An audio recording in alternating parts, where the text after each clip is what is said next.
जी अस्सलाम वालेकुम वीरो की हाल चाल है ठीक ठाक उम्मीद करना कि सारे वीर ठीक ठाक होंगे। साडे चैनल का नाम है वसीम 115M ते दोस्तों मालूमात बकरी जानवर के बारे ली जाएगी। अस्सलाम वालेकुम जी। वालेकुम सलाम जी की हाल चाल ने? ठीक अस्सलाम ठाक वालेकुम। अपना सुनाओ। अच्छा जी भा की नाम है अपना जी? फकीर मोहम्मद। फकीर अच्छा जी असी पहुंचे हैं ਤੁਹਾਡੇ ਕੋਲ। ਤੁਹਾਡਾ ਨਾਂ ਕੀ ਆ ਬੇਟਾ? ਸਾਡਾ ਨਾਮ ਹੈ ਜੀ ਮੁਹੰਮਦ ਵਸੀਮ। ਕਿੱਥੋਂ ਆਇਆ? ਅਸੀਂ ਆਏ ਜੀ 100 ਚੱਕ 15 ਮਰਾਜ ਚੋਂ ਅੱਛਾ ਤੇ ਅਸੀਂ ਇੱਥੋਂ ਗੁਜ਼ਰ ਰਹੇ ਸੀਗੇ ਰਸਤੇ ਚੋਂ ਅੱਛਾ ਤੇ ਸਾਨੂੰ ਤੁਹਾਡੀਆਂ ਬੱਕਰੀਆਂ ਸਾਨੂੰ ਨਜ਼ਰ ਆਈਆਂ ਜੀ ਹਾਂ। ਤੇ ਤੁਹਾਡੇ ਕੋਲ ਅਸੀਂ ਇਹਨਾਂ ਦੇ ਬਾਰੇ ਪੁੱਛਣਾ ਚਾਹੁੰਦੇ ਆ, ਇਹਨਾਂ ਦਾ ਤਰੀਕਾਕਾਰ ਤੁਹਾਡੇ ਕੋਲ ਪੁੱਛਣਾ ਚਾਹੁੰਦੇ ਆ ਕਿ ਸਾਨੂੰ ਬੱਕਰੀਆਂ ਰੱਖਣ ਦਾ ਬਹੁਤ ਸਾਰਾ ਸ਼ੌਕ ਹੈ ਅੱਛਾ ਕਿਉਂਕਿ ਸਿਆਣੇ ਕਹਿੰਦੇ ਨੇ ਕਿ ਕੋਈ ਵੀ ਕਾਰੋਬਾਰ ਜਿਹੜਾ ਕਿ ਕਰਨਾ ਹੈ ਨਾ ਹਾਂਜੀ ਹਾਂਜੀ ਕਿ ਆਪਣਾ ਜਿਹੜਾ ਇਸ ਫੀਲਡ ਦੇ ਵਿੱਚ ਵੜਿਆ ਹੋਇਆ ਉਹਦੇ ਕੋਲੋਂ ਪੁੱਛਣਾ ਚਾਹੀਦਾ। ਸਹੀ ਹੈ ਸਹੀ ਆਪਣੀ ਮਰਜ਼ੀ ਦੇ ਨਾਲ ਕੋਈ ਵੀ ਐਸਾ ਕਾਰੋਬਾਰ ਨਹੀਂ ਕਰਨਾ ਚਾਹੀਦਾ। ਅਸੀਂ ਬਜ਼ੁਰਗਾਂ ਦੇ ਕੋਲ ਪਹੁੰਚੇ ਆ ਇਨਸ਼ਾਅੱਲਾ ਤੇ ਅਸੀਂ ਮਾਲੂਮਾਤ ਇਹਨਾਂ ਕੋਲ ਪੂਰੀ ਲਵਾਂਗੇ ਕਿ ਸਾਨੂੰ ਇਹਨਾਂ ਗੱਲਾਂ ਦੇ ਵਿੱਚੋਂ ਸਵਾਲ ਮਿਲਣਗੇ, ਸਾਨੂੰ ਸਬਕ ਮਿਲੇਗਾ ਕਿ ਇਹਨਾਂ ਬੱਕਰੀ ਫਾਰਮਿੰਗ ਜਿਹੜਾ ਕਿ ਬੱਕਰੀ ਦਾ ਹਿਸਾਬ ਕਿਤਾਬ ਕੀ ਹੈ ਤੇ ਕਿਸ ਤਰ੍ਹਾਂ ਰੱਖਣੀਆਂ ਨੇ। ਅੱਛਾ ਬਜ਼ੁਰਗੋ ਸਾਨੂੰ ਦੱਸੋ ਜੀ ਸਟਾਰਟਿੰਗ ਇਹਨਾਂ ਦੀ ਵੀ ਇਹਨਾਂ ਦਾ ਸਟਾਰਟ ਕੀ ਲਿਆ ਜਾਂਦਾ? ਸਭ ਤੋਂ ਸਟਾਰਟ ਕਿੰਨੀਆਂ ਰੱਖਣੀਆਂ ਚਾਹੀਦੀਆਂ ਨੇ ਬੱਕਰੀਆਂ ਜੀ? ਬਹਿ ਜਾਓ ਇੱਥੇ ਸਿੰਘ ਸਾਹਿਬ ਤੇ ਅੱਛਾ ਜੀ। ਤੁਹਾਨੂੰ ਸਮਝਾ ਦਿੰਦੇ ਆ। ਅੱਛਾ ਜੀ ਬੱਕਰੀਆਂ ਦਾ ਮਕਸਦ ਇਹ ਆ, ਹਾਂਜੀ ਬੱਕਰੀਆਂ ਦਾ ਮਕਸਦ ਇਹ ਆ ਪੁੱਤਰ ਜੀ ਕਿ ਪਹਿਲਾਂ ਜੇ ਤਾਂ ਥੋੜੀ ਗੁੰਜਾਇਸ਼ ਆ ਜੀ ਤੇ ਉਹ ਥੋੜੇ ਭਾਰੂ ਲੈ ਲਓ। ਅੱਛਾ ਮੈਂ ਸਟਾਰਟ ਤੁਹਾਡੇ ਤੋਂ ਇਹ ਲੈਣਾ ਚਾਹੁੰਦਾ ਗੱਲ ਦਾ ਵੀ ਇਹ ਬੰਦੇ ਕੋਲੇ ਕਿੰਨੇ ਕੁ ਪੈਸੇ ਜੇਬ ਦੇ ਵਿੱਚ ਹੋਣ ਬੰਦਾ ਸਟਾਰਟ ਕਰ ਲੈਂਦਾ, ਕਿੰਨੇ ਭਾਰੂ ਮਕਸਦ ਕਿ ਸਟਾਰਟ ਤੋਂ ਕਰਨਾ ਚਾਹੀਦਾ। ਅਚਾਨਕ ਇਸ ਤਰ੍ਹਾਂ ਤਾਂ ਨਹੀਂ ਹੁੰਦਾ ਕਿ ਮੈਂ 10 ਭਾਰੂ ਲੈ ਲਵਾਂ, ਇੰਨੀ ਗੁੰਜਾਇਸ਼ ਵੀ ਨਹੀਂ। ਨਹੀਂ ਨਹੀਂ ਸਟਾਰਟ ਕਿੱਥੋਂ ਲੈਣਾ ਤੁਸੀਂ ਇਹ ਦੱਸੋ ਸਾਨੂੰ ਜੀ। ਉਹ ਇਹ ਆ ਤੁਹਾਡੇ ਕੋਲ ਪੂੰਜੀ ਹੈਗੀ ਆ 10,000 10,000 ਦੀ? ਹਾਂ, ਠੀਕ ਹੈ ਜੀ। ਜਾਂ 50,000 ਦੀ। ਜੀ 50,000 ਦੀ ਤੁਸੀਂ 50,000 ਦੀ ਰੱਖੋ ਜੀ। 50,000 ਦੀ ਰੱਖੋ 50,000 ਠੀਕ ਹੈ ਉਹ ਜੀ। ਤੁਸੀਂ ਭਾਰੂ ਉਹਦੇ ਆ ਜਾਣ, ਤੁਹਾਨੂੰ 3 ਆ ਜਾਣ, 4 ਆ ਜਾਣ, 5 ਆ ਜਾਣ, ਠੀਕ ਹੈ ਉਹ ਤੁਸੀਂ ਲੈ ਲਓ ਬੱਕਰੀਆਂ। ਠੀਕ ਹੋ ਗਿਆ ਜੀ। ਉਹ ਤੁਸੀਂ ਰੱਖੋ ਸ਼ੌਕ ਨਾਲ। ਸਹੀ ਆ। ਉਹ ਸ਼ੌਕ ਨਾਲ ਰੱਖੋਗੇ ਉਹਨਾਂ ਬੱਚੇ ਬਣਦੇ ਜਾਣਗੇ, ਤੁਰਦੇ ਰਹਿਣਗੇ, ਬੱਚੇ ਤੁਹਾਡੇ ਦੁੱਧ ਪੀਂਦੇ ਜਾਣਗੇ, ਬੱਚੇ ਹੁਸ਼ਿਆਰ ਹੁੰਦੇ ਜਾਣਗੇ। ਉਹ ਤੁਸੀਂ ਫੇਰ ਜਿਸਨੇ ਵੇਖਿਆ ਵੀ ਹੁਣ ਸਾਡੇ ਤੋਂ 10 ਬਣ ਗਈਆਂ, ਉਹਨਾਂ ਚੋਂ ਬੱਕਰੇ ਜਿਹੜੇ ਆ ਉਹ ਵੇਚ ਸਕਦੇ ਜੇ ਤੇ ਪੱਠਾਂ ਜਿਹੜੀਆਂ ਨਾ ਉਹ ਨਾ ਤੁਸੀਂ ਵੇਚੋ, ਉਹ ਤੁਹਾਡੀਆਂ ਆਉਂਦੇ ਸਾਲ ਵਿੱਚ ਫੇਰ ਨਾਲ ਰਲ ਜਾਣ। ਇਹ ਨਾਲ ਰਲ ਉਹ ਠੀਕ ਹੈ। ਗੁਰਬਤ ਤੁਹਾਡੀ ਟਲਦੀ ਜਾਏਗੀ, ਉਹ ਤੁਹਾਨੂੰ ਦੌਲਤ ਵੀ ਮਿਲਦੀ ਜਾਏਗੀ, ਗੁਰਬਤ ਵੀ ਤੁਹਾਡੀ ਦੂਰ ਹੁੰਦੀ ਜਾਏਗੀ ਸਹੀ। ਤੇ ਤੁਹਾਡਾ ਵਾਧਾ ਹੁੰਦਾ ਜਾਏਗਾ। ਠੀਕ ਹੋ ਗਿਆ। ਤੇ ਹੋਰ ਜਿਹੜਾ ਅੱਛਾ ਜਿਵੇਂ ਕਿ ਅਸੀਂ ਤੁਹਾਡੇ ਕੋਲ ਬੱਕਰੀਆਂ ਵੇਖ ਰਹੇ ਹਾਂ, ਤੁਹਾਡੇ ਕੋਲ ਦੋ ਨਸਲਾਂ ਨੇ, ਸਾਡੇ ਕੋਲ ਦੋ ਇੱਕ ਦੇਸੀ ਆ ਨਸਲ ਤੁਹਾਡੇ ਕੋਲ, ਹਾਂਜੀ। ਇੱਕ ਆ ਦੋਗਲੀ। ਤੁਸੀਂ ਸਾਨੂੰ ਦੋਵਾਂ ਤੇ ਸਾਨੂੰ ਚੁਣ ਕੇ ਸਾਨੂੰ ਦੱਸੋ ਕਿ ਅਸੀਂ ਜਿਹੜੀ ਨਸਲ ਆ ਬੱਕਰੀ ਦੀ ਦੇਸੀ ਰੱਖੀਏ ਜਾਂ ਦੋਗਲੀ ਰੱਖੀਏ ਜੀ। ਅਸਲ ਜਿਹੜੀ ਹੈ ਨਾ ਬੱਕਰੀ, ਹਾਂਜੀ ਉਹ ਤਾਂ ਦੇਸੀ ਰੱਖਣੀ ਚਾਹੀਦੀ ਹੈ। ਦੇਸੀ ਰੱਖਣੀ ਦੇਸੀ ਠੀਕ ਦਾ ਹੈ। ਇਹ ਫਾਇਦਾ, ਅੱਛਾ ਜੀ ਦੇਸੀ ਦਾ ਭਾਰੂ ਜਿਹੜਾ ਨਾ ਜੰਮਦਾ ਏ 50,000 ਦਾ ਮਿਲਦਾ ਵਿਕ ਜਾਂਦਾ। ਵੇਖ ਜਾਂਦਾ ਦੇਸੀ ਬੱਕਰੀ ਹਾਂ ਦਾ ਜੀ। ਦੇਸੀ ਦਾ ਬੱਕਰੀਆਂ ਸਾਂਭੀਆਂ ਉਹਨਾਂ ਨੇ ਸਾਂਭ ਕੀਤੀ ਹੋਵੇ ਤਾਂ ਠੀਕ ਤੇ ਜੇ ਉਹਨਾਂ ਨੂੰ ਭੁੱਖਿਆ ਹੀ ਮਾਰਿਆ ਹੋਵੇ, ਉਹ ਲੱਕੇ ਵਿੱਚ ਵੱਜੇ ਢਿੱਡ ਨਾਲ ਲੱਗੇ ਆ ਜੀ, ਜੀ। ਤੇ ਜਾਵਾਂ ਨੂੰ ਦੁੱਧ ਨਹੀਂ ਮਿਲਿਆ ਜੀ। ਤੇ ਉਹ ਤਾਂ 10,000 ਦਾ ਵੀ ਕਿਸੇ ਨੇ ਲੈਣਾ। ਸਹੀ ਤੇ ਦੋਗਲੀ ਬੱਕਰੀ ਦਾ 2 ਵੇਚੋਗੇ ਤੇ ਦੇਸੀ ਦਾ 1 ਵੇਚੋਗੇ ਤਾਂ ਬਰੋਬਰ ਹੋ ਜਾਏਗਾ। ਠੀਕ ਸਹੀ ਇਹ ਮਕਸਦ ਆ ਦੋਗਲੀ ਦਾ। ਦੋਗਲੀ ਇਹ ਆ ਸਹੀ। ਉਹ ਨਾ ਜਿੱਦਾਂ ਮਰਜ਼ੀ ਪੱਠਾ ਪਾ ਦੇ ਖਾ ਲੈਣਾ। ਠੀਕ ਹੋ ਗਿਆ ਇਹਨੇ ਚਰਾ ਜਿਹੜਾ ਖਾਣਾ ਨਾ, ਜੀ। ਇਹਨੇ ਚੰਗਾ ਚਰਾ ਖਾਣਾ। ਦੇਸੀ ਨੇ ਦੇਸੀ ਨੇ ਚੰਗਾ ਚਰਾ ਖਾਣਾ ਤੇ ਬੰਦੇ ਨੂੰ ਆਪਣੇ ਸਾਈਂ ਨੂੰ ਰਜਾਉਣਾ ਠੀਕ ਹੈ। ਤੇ ਹਰ ਬੰਦਾ ਉਸ ਨੂੰ ਕਹੇਗਾ ਵੀ ਇਹ ਸੋਹਣਾ ਜਾਨਵਰ, ਠੀਕ ਉਹ ਕੱਦ ਛਾੜ ਉਹਦਾ ਸਹੀ ਹੁੰਦਾ। ਠੀਕ ਰਾਖੂ ਦੇ ਮੁਤਲਕ ਤੁਹਾਡਾ ਕਹਿਣ ਦਾ ਮਤਲਬ ਇਹ ਵੇ ਕਿ ਤੁਸੀਂ ਜਿਹੜਾ ਕਿ ਦੇਸੀ ਤੁਹਾਡੇ ਕੋਲ ਜਿਹੜੀ ਬੱਕਰੀ ਤੁਸੀਂ ਇਹ ਰੱਖੋ, ਹਾਂ ਦੇਸੀ ਤੇ ਵਾਧੇ ਦੇ ਮੁਤਲਕ ਜਿਹੜਾ ਤੁਸੀਂ ਕਹਿਣਾ ਚਾਹ ਰਹੇ ਕਿ ਉਹ ਦੋਗਲੀ ਬੱਕਰੀ ਹਾਂ ਰੱਖੀ ਹੈ। ਦੋਗਲੀ ਉਹਦਾ ਇਹ ਠੀਕ ਆ ਹਾਂ। ਵੀ ਇਹ ਸਟਾਰਟ ਕਰੀਏ ਇਹਨਾਂ ਦਾ। ਹਾਂ। ਤੇ ਇਹਨਾਂ ਦੇ ਆਪਣਾ ਖਾਣ ਪਿਆਣ ਦੇ ਮਾਰੇ ਕੀ ਚਰਾ ਕੇ ਤਾਂ ਆਪਾਂ ਲੈ ਜਾਂਦੇ ਆ ਬੱਕਰੀਆਂ ਨੂੰ, ਅਸੀਂ ਚਰਾ ਕੇ ਘਰ ਲੈ ਜਾਂਦੇ ਆ। ਹਾਂ ਸਹੀ ਹੈ। ਅੱਗੋਂ ਜਿਹੜਾ ਇਹਨਾਂ ਦਾ ਇਸਤਕਬਾਲ ਜਿਹੜਾ ਕੀਤਾ ਜਾਂਦਾ ਵਾ ਵੀ ਜਿਵੇਂ ਇਹਨਾਂ ਦਾ ਦਾਣਾ ਚਾਰਾ ਕੀ ਪਾਣਾ ਚਾਹੀਦਾ ਸਾਰਾ ਜੇ ਤਾਂ ਤੁਹਾਡੇ ਕੋਲ ਪੱਠੇ ਹੈਗੇ ਆ, ਮੌਸਮ ਦੇ ਲਿਹਾਜ਼ ਨਾਲ ਸਾਨੂੰ ਦੱਸਣਾ ਹੈ ਜੀ। ਲੂਸਣ ਹੈਗਾ ਹਾਂਜੀ ਉਹ ਪਾਉਣਾ ਹੈ। ਠੀਕ ਹੈ ਜੀ। ਹੈਂ?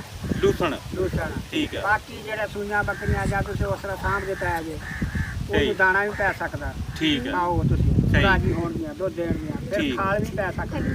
ਠੀਕ ਹੈ ਜੀ। ਖਲ ਕਿਸ ਤਰ੍ਹਾਂ ਯਾਨੀ ਕਿ ਤਕਰੀਬਨ ਪਾਉਣੀ ਹੈ? ਪਾਉਣੀ ਆ ਸੁੱਕੀ ਸੁੱਕੀ ਧਿਆ ਲੈਣੀ ਆ। ਅੱਛਾ ਜੀ ਉਹ ਉਸੇ ਹਿਸਾਬ ਨਾਲ ਪਾਉਣੀ ਵੀ ਜਿੰਨਾ ਕਿ ਜਾਨਵਰ ਨਾ ਆਪਣਾ ਪਚਾ ਜਾਵੇ, ਬਹੁਤੀ ਨਹੀਂ ਪਾਉਣੀ, ਪਹਿਲਾਂ ਥੋੜੀ ਥੋੜੀ ਪਾਉਣੀ ਆ, ਫਿਰ ਹੌਲੀ ਹੌਲੀ ਫਿਰ ਜਾਂਦਾ ਜਾਨਵਰ। ਧਿਆਨ ਤੋਂ ਮੁਰਾਦ ਕਿ ਖਲ ਬਰੀਕ ਕਰਾਉਣੀ ਆ। ਹਾਂ ਬਰੀਕ ਕਰਾਉਣੀ, ਜੇ ਟੋਟੇ ਕਰਕੇ ਪਾਵੇ ਤਾਂ ਵੀ ਖਾ ਲੈਣੀ ਹੈ ਜਾਨਵਰ। ਠੀਕ ਆ, ਉਹ ਜਾਨਵਰ ਨੇ ਫਿਰ ਵੀ ਖਾ ਲੈਣੀ, ਪਾਉਣੀ ਹੋਣੀ ਆ, ਸਹੀ ਜ਼ਿਆਦਾ ਨਹੀਂ ਪਾਉਣੀ, ਜਿੱਦਾਂ ਇਨਸਾਨ ਨਹੀਂ ਬਣਦਾ ਰੋਟੀ ਜ਼ਿਆਦਾ ਖਾ ਲੈਂਦਾ ਸਹੀ। ਉਹ ਦੂਸਰਾ ਪੇਟ ਫਿਰ ਫੁੱਲਦਾ ਤੇ ਦੂਸਰਾ ਸਾਹ ਚੜਦਾ, ਇਹ ਫਿਰ ਜਾਨਵਰ ਗਾਲੀ ਰਾਤ ਨੂੰ ਕਰਦਾ ਨਾ, ਪਾਉਣੀ ਰਾਤ ਨੂੰ ਆ, ਰਾਤ ਨੂੰ ਦਿਨ ਨਹੀਂ ਬਗੜ। ਠੀਕ ਹੈ, ਇਹ ਇਹਨਾਂ ਦਾ ਖਾਸ ਕਰਕੇ ਖਿਆਲ ਰੱਖਣਾ ਹੈ ਕਿ ਜਦੋਂ ਉਹਨਾਂ ਨੇ ਚਰ ਕੇ ਆਉਣਾ ਵਾ ਤੇ ਰਾਤ ਨੂੰ ਹੀ ਜਿਹੜਾ ਕਿ ਖਾ ਲੈਣਾ। ਜੇ ਦਾਣਾ ਪਾਉਣਾ ਨਾ ਰਾਤ ਨੂੰ, ਪਹਿਲਾਂ ਜਰਾ ਚਾਰ ਲੋ, ਤੁਹਾਡਾ ਤੇਰਾ ਹੈਗਾ ਘਰ ਵਾ, ਹਾਂਜੀ ਉਹ ਪਹਿਲਾਂ ਚਾਰ ਲੋ ਉਹਨਾਂ ਨੂੰ, ਸਹੀ। ਉਹ ਚਾਰ ਲੈਣਗੇ ਜੀ। ਫਿਰ ਉਹਨਾਂ ਨੂੰ ਆਪਣਾ ਦਾਣਾ ਪਾ ਦੇਣਾ। ਠੀਕ ਹੋ ਹੈ ਤੇ ਲੂਣ ਇਹਨਾਂ ਨੂੰ ਨਾ ਜੀ।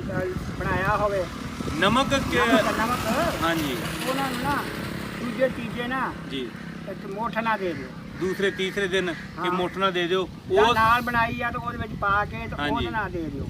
ਉਹ ਨਮਕ, ਤੁਹਾਡੀ ਗੱਲ ਰੋਕਦੇ ਆ, ਸਾਨੂੰ ਤੁਸੀਂ ਉਹ ਨਮਕ ਦੇ ਵਿੱਚ ਸਾਨੂੰ ਚੀਜ਼ਾਂ ਦੱਸੋ ਕਿ ਕੀ ਕੀ ਐਡ ਕੀਤੀਆਂ ਜਾਂਦੀਆਂ ਨੇ ਕਿ ਜਿਹੜਾ ਬੰਦਾ ਨਾ ਦੇ ਸਕਦਾ। ਨਮਕ ਦੇ ਵਿੱਚ ਤੁਮਾ ਹੋ ਗਿਆ, ਤੋੜ ਤੁਮਾ, ਹਾਂ ਕੌਣ ਤੁਮਾ, ਠੀਕ ਹੈ ਜੀ, ਇੱਕ ਨੰਬਰ। ਕਾਲੀ ਮਿਰਚ ਹੋ ਗਈ, 2 ਚੀਜ਼ਾਂ ਹੋ ਗਈਆਂ ਜੀ। ਫਿਰ ਆਪਣਾ ਜਵੈਣ ਹੋ ਗਈ, 3 ਚੀਜ਼ਾਂ ਹੋ ਗਈਆਂ ਜੀ। ਫਿਰ ਸੌਂਫ ਹੋ ਗਈ, 4 ਚੀਜ਼ਾਂ ਹੋ ਗਈਆਂ ਜੀ। ਫਿਰ 2 ਕਾਲਾ ਲੂਣ ਤੇ ਚਿੱਟਾ ਲੂਣ।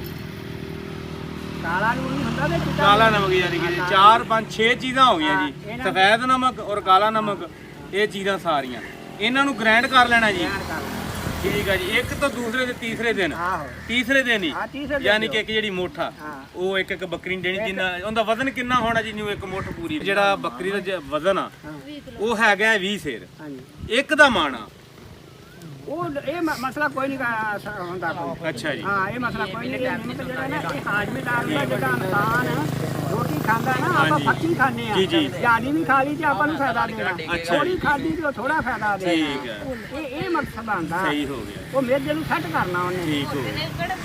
ਤੇ ਤੁਸੀਂ ਹੁਣ ਸਾਨੂੰ ਦੱਸੋ ਕਿ ਅਸੀਂ ਬਿਸਮਿਲ੍ਲਾ ਸ਼ੁਰੂਆਤ ਇਸ ਬੱਕਰੀਆਂ ਤੋਂ ਕਰ ਲਈਏ ਬਿਨਾਂ ਝਿਜਕ ਹੋ ਕੇ ਜੀ। ਹਾਂ, ਸਾਨੂੰ ਬੜਾ ਜਿਹਾ ਹੌਸਲਾ ਹੋਇਆ, ਸਾਨੂੰ ਹੌਸਲਾ ਇਸ ਚੀਜ਼ ਦਾ ਹੋਇਆ ਕਿ ਜਿਹੜਾ ਕਿ ਨਾ ਕਿ ਅਸੀਂ ਇਹ ਬਜ਼ੁਰਗਾਂ ਨੂੰ ਵੇਖਿਆ ਕਿ ਸਾਡੇ ਹੁਣ ਤਾਂ ਵਿਚਾਰੇ ਰਹਿ ਗਏ ਨੇ, ਹੁਣ ਤਾਂ ਰਹਿ ਰਹਿ ਗਏ ਕਿ ਅਸੀਂ ਇੰਨੇ ਹੱਟੇ ਕੱਟੇ ਹੋ ਕੇ ਵੀ ਅਸੀਂ ਇਹ ਸਿਸਟਮ ਨਹੀਂ ਕਰ ਸਕਦੇ। ਤੇ ਅਲਹਮਦੁਲਿਲਾ ਅਸੀਂ ਇਨਸ਼ਾਅੱਲਾ ਸਾਡੇ 'ਚ ਜਜ਼ਬਾ ਬਜ਼ੁਰਗਾਂ ਮੈਨੇ ਵੇਖ ਕੇ ਸਾਡੇ 'ਚ ਆਇਆ। ਅਲਹਮਦੁਲਿਲਾ ਅਸੀਂ ਇਨਸ਼ਾਅੱਲਾ ਬਿਲਕੁਲ ਜ਼ਰੂਰ ਕਰਾਂਗੇ ਕਿ ਜਿਹੜਾ ਕਿ ਬੱਕਰੀਆਂ ਦਾ ਫਿਰ ਇਹ ਅਸੀਂ ਜਿਹੜੇ ਆ ਨਾ ਜਿਹੜੇ ਹੋਏ ਆ, ਹਾਂਜੀ ਅਸੀਂ ਦੂਸਰਾ ਨਾ ਜੀ, ਦੂਸਰਾ ਅਸੀਂ ਖੇਡੇ ਤੁਰਦੇ ਆ ਨਾ, ਹਾਂਜੀ ਅਸੀਂ ਮੰਨ ਲਓ ਸਹੀ। ਜਿਹੜੇ ਤੁਸੀਂ ਆ ਨਾ ਸਾਡੇ ਨਾਲ ਤੁਰ ਨਹੀਂ ਸਕਦੇ। ਠੀਕ, ਸਾਡੇ ਨਾਲ ਹਾਂ ਤਾਂ ਤੁਸੀਂ ਤੁਰ ਨਹੀਂ ਸਕਦੇ। ਜਿਹੜਾ ਨਿਜ਼ਾਮ ਹੈ ਜਿਹੜਾ ਬੱਕਰੀਆਂ ਦਾ, ਬਿਲਕੁਲ ਜਿਸ ਤਰ੍ਹਾਂ ਤੁਸੀਂ ਦੱਸਿਆ, ਬਿਲਕੁਲ ਇਹ ਨਕਸ਼ੇ ਕਦਮ ਬੰਦਾ ਕਰੇ ਹਾਂ ਤੇ ਬਾਕੀ ਜਿੰਨਾ ਕੁ ਬੰਦੇ 'ਚ ਉਹ ਆਪਣੀ ਅਕਲ ਦੇ ਮੁਤਲਕ ਇਹ ਸਬਾਬ ਕਰਨਾ ਚਾਹੀਦਾ ਵਾ।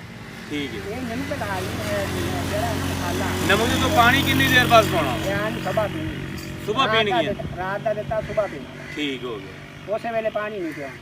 ਠੀਕ ਹੈ। ਤੇ ਜਿਹੜਾ ਤੁਸੀਂ ਚਾਰਾ ਕਹਿ ਰਹੇ ਹੋ ਉਹਨੂੰ ਖਵਾਉਣਾ ਵਾ, ਉਸ ਤੋਂ ਬਾਅਦ ਕੋਲ ਪਾਣੀ ਰੱਖਦੀ, ਨਫਾ ਨੁਕਸਾਨ ਤਾਂ ਨਹੀਂ ਪਹਿਲਾਂ ਨਮਕ ਦੇਣ ਤੋਂ ਨਾ ਜੀ? ਤੇ ਉਹਨੂੰ ਪਾਣੀ ਪਿਆ ਲਓ। ਨਮਕ ਦੇਣ ਤੋਂ ਪਹਿਲੇ? ਹਾਂ ਜਦੋਂ ਨਮਕ ਦਿੱਤਾ ਗਿਆ ਨਾ ਠੀਕ ਹੈ, ਉਦੋਂ ਫਿਰ ਪਾਣੀ ਨਹੀਂ ਪਿਆ, ਉਹ ਸਹੀ। ਸੁਭਾ ਹੀ ਪੀਣ। ਠੀਕ ਹੈ, ਅਗਾਲੀ ਕਿਤਾਬ ਦਾ ਆਪਣਾ ਪੇਟ ਦਾ ਹਾਂਜੀ। ਸੁਭਾ ਜਿੰਨਾ ਮਰਜ਼ੀ ਪਾਣੀ ਪਿਆ। ਠੀਕ, ਜੇ ਗਰਮੀ ਜ਼ਿਆਦੀ ਹੋ ਗਈ ਆ ਹਾਂਜੀ ਜਾਨਵਰਾਂ ਨੂੰ, ਜੀ ਤੁਸੀਂ ਇਹ ਲੈ ਆਓ ਦੂਸਰਾ ਆਪਣੇ ਜੌਂ ਜੀ, ਠੀਕ ਹੈ। ਜੌਂ ਜੌਂ ਜਿਹੜੇ ਆ ਕਣਕ ਦੇ ਵਿੱਚ ਹੁੰਦੇ ਆ? ਹਾਂਜੀ ਹਾਂਜੀ, ਅੱਛਾ ਉਹ ਜੀ। ਲੈ ਆਓ, ਉਹਨਾਂ ਨੂੰ ਪਿਆ ਲਓ, ਠੀਕ ਹੈ, ਆਟਾ ਬਣਾ ਲਈ ਉਹਨਾਂ ਦਾ? ਆਟਾ ਬਣ ਜਾਵੇ ਅੱਛਾ ਜੀ, ਉਹ ਗਰਮੀ ਤੋਂ। ਠੀਕ ਹੈ, ਉਹ ਸਵੇਰ ਉੱਠੋ ਤੇ ਮਾਲ ਨੂੰ ਖੁੱਲਾ ਭਾਂਡਾ ਲੈ ਲਓ, ਜਾਂ ਬਾਲਟੀ ਲੈ ਲਓ, ਜਾਂ ਟਾਮ ਜਿਹਾ ਲੈ ਲਓ, ਅੱਛਾ ਜੀ, ਉਹਦੇ ਵਿੱਚ ਪਾਣੀ ਪਾ ਲਓ, ਠੀਕ ਹੈ। ਉਹਦੇ ਵਿੱਚ ਵੀ ਦੇਸੀ ਲੂਣ ਦੀ ਮਿਰਚ ਪਾ ਲਓ। ਦੇਸੀ ਲੂਣ ਜਾਂ ਸਫੈਦ ਨਮਕ ਦੀ? ਹਾਂ ਹਾਂ, ਅੱਛਾ ਜੀ, ਉਹ ਜਿਹੜੇ ਸੱਤੂ ਦਾ ਆਟਾ ਨਾ ਹਾਂਜੀ। ਉਹ ਵਿੱਚ ਘੋਲ ਦਿਓ, ਠੀਕ ਆ। ਉਹ ਪਾਣੀ ਦੇ ਵਿੱਚ ਵਿੱਚ ਘੋਲ ਦਿਓ। ਨਮਕ ਵੀ ਹਾਂ। ਔਰ ਉਹ ਸੱਤੂਆਂ ਦਾ ਆਟਾ ਵੀ? ਆਹੋ ਤੇ ਉਹ ਜਿਸ ਵੇਲੇ ਪਾਣੀ ਪੀਣਗੇ, ਪੀ ਕੇ ਉਹਨਾਂ ਢਿੱਡ ਪਾਟਣੇ ਆ ਜਾਣਗੇ ਤੇ ਕੋਈ ਨੁਕਸਾਨ ਨਹੀਂ। ਠੀਕ ਹੈ। ਪਿਸ਼ਾਬ ਕਰਨਗੇ ਆਟੋਮੈਟਿਕ ਹੀ, ਉਹਨਾਂ ਦੀ ਜਿਹੜੀ ਗਰਮੀ ਤੇ ਹੈ। ਇਨਸ਼ਾਅੱਲਾ ਜਿਹੜੇ ਵੀ ਦੋਸਤ ਇਹਨਾਂ ਬੱਕਰੀ ਫਾਰਮ ਦਾ ਸ਼ੌਕ ਰੱਖਦੇ ਨੇ ਕਿ ਬਿਨਾਂ ਝਿਜਕ ਕਰੋ, ਇਨਸ਼ਾਅੱਲਾ ਅਸੀਂ ਵੀ ਸ਼ੁਰੂਆਤ ਕਰਾਂਗੇ। ਬਜ਼ੁਰਗਾਂ ਨਾਲ ਸਾਨੂੰ ਮਿਲ ਕੇ ਬਹੁਤ ਸਾਨੂੰ ਸਬਕ ਹਾਸਲ ਹੋਇਆ ਹੈ ਔਰ ਗੱਲਾਂ 'ਚੋਂ ਗੱਲਾਂ ਕਾਫੀ ਲੱਭੀਆਂ ਔਰ ਸਾਨੂੰ ਵੀ ਜਜ਼ਬਾ ਹਾਸਲ ਹੋਇਆ। ਸਾਡੇ ਚੈਨਲ ਨੂੰ ਸਬਸਕ੍ਰਾਈਬ ਕਰੋ, ਸਾਨੂੰ ਰੋਜ਼ ਨਵੀਂ ਤੋਂ ਨਵੀਂ ਜਿਹੜੀ ਕਿ ਵੀਡੀਓ ਇਹਨਾਂ ਬੱਕਰੀਆਂ ਦੇ ਬਾਰੇ ਇਨਸ਼ਾਅੱਲਾ ਮਿਲਦੀ ਰਹੇਗੀ। ਖੁਦਾ ਹਾਫਿਜ਼।